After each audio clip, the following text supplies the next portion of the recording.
Terima kasih. Selanjutnya kami persilakan Pak Aryo Bimo. Saya sendiri ternyata. Digeser dulu. Terima kasih pimpinan mempersilahkan saya untuk bicara. Assalamualaikum warahmatullahi wabarakatuh. Salam sejahtera untuk kita semua. Om Swastiastu, Namo Buddhaya, salam kebajikan rahayu. Kawan-kawan pimpinan dan kawan-kawan anggota yang saya hormati, saya ucapkan sekali lagi selamat kepada Profesor Dr. DRS Muhammad Tito Karnavian MA PhD yang menjabat Menteri Dalam Negeri untuk 2 periode pemerintahan. Selanjutnya juga Wakil Menteri Dalam Negeri Dr. Ripka Haluk Esos MM dan juga cendekiawan yang juga politisi sebagai Wamen Dr. Bima Arya Sugiarto SIPMA. Banyak kawan-kawan sudah menyampaikan persoalan-persoalan yang tentu menjadi tanggung jawab kita bersama untuk 5 tahun ke depan antara Komisi 2 dengan Mitra Kerja Mendagri. Persoalan 5 tahun ke depan yang harus kita cermati 2 hal, persoalan ekonomi yang masih belum jelas kondisi ekonomi global yang kemungkinan terjadi sesuatu yang harus kita navigasikan. 5 tahun ini situasi ekonomi akan berjalan dengan baik, khususnya pangan, energi.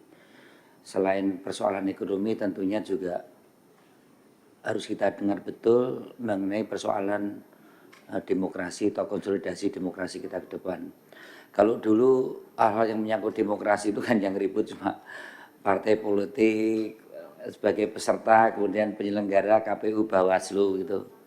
Kemudian gesekan antar partai politik gitu Pak. Tapi 1 tahun 3 tahun terakhir ini dari kalangan rohaniwan, kalangan budayawan, kalangan intelektual, kampus, non-kampus, politisi, kemudian birokrat, TNI, Polri, semua sibuk bicara soal sebenarnya apa yang paling menjadi persoalan demokrasi kita saat ini dan bentuk demokrasi kita ke depan itu seperti apa. Tapi melenceng-melencengnya atau benjo-benjonya demokrasi kita selama pasca reformasi ini kita harus tetap mensyukuri karena NKRI dan Pancasila masih tetap menjadi falsafah ideologi bangsa dan NKRI tetap utuh. Tapi kalau kita tidak hati-hati mensikapinya, itu ada hal yang harus kita sikapi, ada potensi-potensi yang menguat faktor disintegrasi bangsa karena hal-hal yang menyangkut demokrasi ini semakin benjo, nggak semakin membaik. Pelaksanaan Pilkada 2024 yang tadi banyak disoroti teman-teman, memang ini kita juga barunya karena serentaknya 508 kota kabupaten dan 37 provinsi yang dijadwalkan akan berlangsung 27 November dan sekarang kita sudah masuk kampanye Pilkada. Ini produk dari keputusan politik ruangan ini juga karena keserentakan ini merupakan langkah yang strategis yang waktu itu argumentasinya adalah untuk efisiensi dan bagaimana partisipasi pemilih ini bisa serentak dan pergantian kekuasaan di tingkat pusat, tingkat provinsi dan tingkat kabupaten itu bisa serentak sehingga tidak mengganggu proses keinginan kita untuk mewujudkan demokrasi yang substansial yaitu kesejahteraan itu sendiri. Maka saya juga mulai mengingat kenapa sih dulu jadi pilkada secara langsung kok enggak ke DPRD saja sih? Kok enggak ke kabupaten kota DPRD-nya yang langsung memilih? Kok harus dikembalikan kayak pilpres rakyat yang harus memilih? Argumentasinya bahwa kesejahteraan rakyat ini akan harus didukung tidak hanya stakeholder pemerintah, tapi juga kolaborasi, sinergi antara rakyat dengan berbagai instrumen-instrumen untuk mewujudkan kesejahteraan. Maka partisipasi rakyat ini yang kemungkinan besar pada saat terpilihnya kepala daerah, dukungan partisipasi akan berlanjut di dalam mensukseskan kinerja dari kepala daerah. Inilah yang sebenarnya dari hajatannya partai politik di DPR, menjadi hajatan rakyat.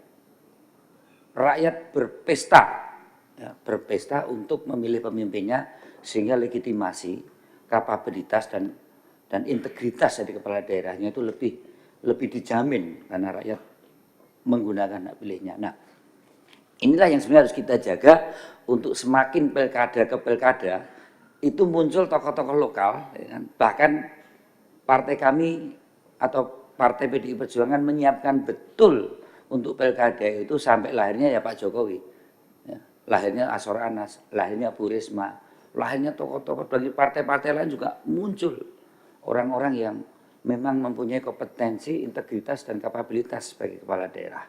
Nah, disitulah saya kira Kemendagri punya hajatan untuk melakukan pengawasan dan bagaimana penegakan aturan untuk mencegah praktek-praktek yang menjadi stakeholder di bawahnya, sehingga praktek-praktek ini yang dianggap melanggar ketentuan daripada undang-undang yang semuanya sudah diatur di dalam Dirjen atau Direktorat masing-masing ini tetap harus menjaga pelaksanaan nanti. Legitimasi pemimpin daerah itu akan muncul dengan sistem yang tidak dirusak.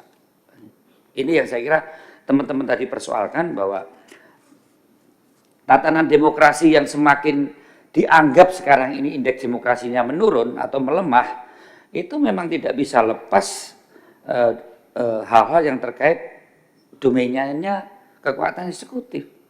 Kekuasaan eksekutif ini bisa kemanapun, ya, dan mudah melakukan intervensi. Itu memang fakta yang tidak bisa dihindari, ya.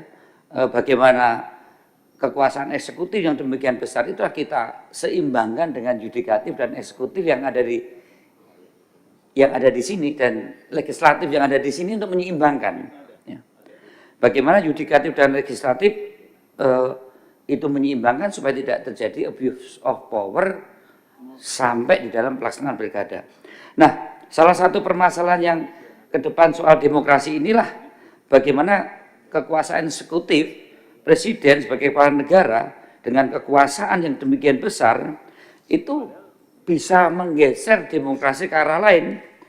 Tapi saya percaya pidato Pak Prabowo sejak dilantik dan sampai hari ini kita cermati, sudah 3 kali saya baca, Pak. Di ulang tahun PAN dia mengatakan bagaimana komitmen Pak Prabowo sebagai presiden akan menggunakan kekuasaan itu justru untuk menjaga demokrasi ini tetap berlangsung dengan netralitas ASN. Pak Prabowo juga menyampaikan komitmennya bagaimana himbauan untuk TNI dan Polri itu netral. Inilah harapan-harapan yang memberikan suasana ke depan ini menjadi suasana yang kita harapkan pilkada akan berlangsung, karena dari 508 kabupaten kota dengan 37 provinsi ini yang dari PDI Perjuangan saja nomor 1 kita bekerja sama dengan Demokrat, itu 170 kepala kabupaten kota. Kemudian nomor 2 kita dengan PKB, itu 167. Kemudian dengan Gerindra kita 165. Kemudian kita dengan P3 166, dengan PAN 155, dengan Nasdem 156, dengan Hanura 120, dengan Golkar 152, ya, juga dengan PKS 147. Jadi kerjasama partai politik mengusung kepala daerah ini tidak bisa linier. Di setiap daerah itu hanya 2-3 partai.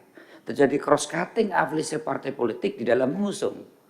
Inilah yang saya kira menjadi menarik, bahwa tidak akan terjadi konflik-konflik yang sifatnya manifest kalau itu menjadi hajatan rakyat murni.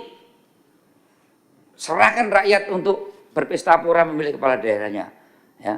Bagaimana pemilu ini pasti akan damai. Menjadi tidak damai kalau ada tidak netralitasan dan ketidakadilan dari aparat, baik aparat ASN, aparat penegak hukum. Ini akibatnya. Dan saya percaya Pak Prabowo, tentunya Pak Tito dan jajarannya tentu akan menjaga marwah presiden ini dalam pelaksanaan pilkada. Kalau sampai apa yang disampaikan Pak Prabowo tidak kita jaga, pasti tadi rohaniwan, budayawan, intelektual, luar dan dalam ini akan menyoroti betul kehebatan demokrasi Pancasila ini. Ternyata pluralisme ini menjadi satu kebinekaan, menjadi satu alat pemersatu kita dengan tadi setiap partai politik itu melakukan berbagai kerjasama untuk mengusung. Nah, inilah yang menjadi komitmen bahwa kepala negara mempunyai kemampuan untuk melakukan intervensi yang sangat luar biasa terhadap lembaga-lembaga yang memang itu bisa dipakai untuk kepentingan diri maupun kepentingan kelompok. Dan saya percaya kelompok yang mana? Wong saya kerjasama dengan Gerindra untuk mengusung. Saya melihat kalau kelompok partai politik relatif ini menyebar, Pak. Ya.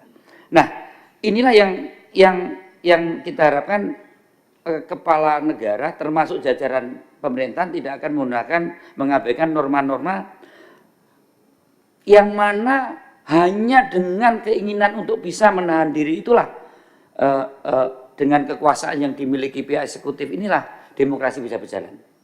Tapi kalau mau ditabrak udahlah, semua bisa. Maka disinilah kita rapat supaya terjadi check and balancing, dan kami percaya bagaimana menjaga independensi ASN yang terutama di bawah Pak Mendagri ini, marwah dari pemerintahan saat ini akan tetap terjaga di dalam menjaga demokrasi dan kekuasaan yang seimbang antara eksekutif dan legislatif juga yudikatif. Inilah yang nantinya tatanan demokrasi atau pilkada serentak saat ini menjadi akan semakin baik atau semakin lemah. Maka dalam rapat hari ini Pak Tito selaku Mendagri, kami tentu sangat berharap komitmen dari Pak Tito selaku Mendagri yang juga merupakan komitmen dari Pak Presiden Prabowo yang sudah disampaikan berbagai forum untuk independensi atau komitmen netralitas ASN, juga bagaimana imbauan kewibawaan untuk menjaga TNI dan Polri ini dalam posisi yang netral, itu sangat-sangat kita harapkan.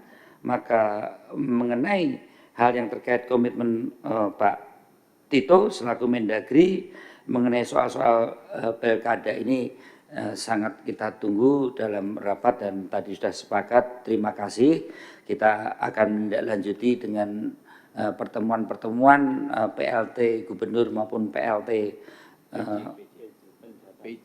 PJ Gubernur atau PJ Bupati Wali Kota, yang mana sekali lagi kita hanya ingin melihat pelaksanaan tanggal 27 November ini menjadi hajatan rakyat. Kalau ada hal-hal yang mungkin tadi disinggung oknum-oknum tapi kok masif, itu adalah satu yang nanti mau kita sentil-sentil dikit. Kalau belok-belok atau geser-geser, tengahkan kembali. Karena yang namanya terstruktur sistematik masif itu hanya bisa dilaksanakan oleh satu organisasi yang mempunyai sistem. Kalau yang namanya calon-calon ini kalau ada kecurangan itu ya parsial-parsial. Tapi kalau masif itu akibat sistemik. Sistemik itu akibat terstruktur. Dan siapa yang punya struktur ini? Tentulah aparat. Tapi aparat mendukung siapa? Wong keberagaman yang diusung partai politik demikian beragam. Kalau saya total 1954 Pak Tito kerjasama dari yang kita usung dengan partai-partai politik yang ada. Inilah saya melihat sebenarnya hajatan rakyat ini menjadi sangat damai selama itu diserahkan kepada rakyat. Kalau itu ada konflik, ada instrumen Bawaslu, ada instrumen KPU sebagai penyelenggara. Demikian yang bisa kami sampaikan. Terima kasih. Wassalamualaikum warahmatullahi wabarakatuh.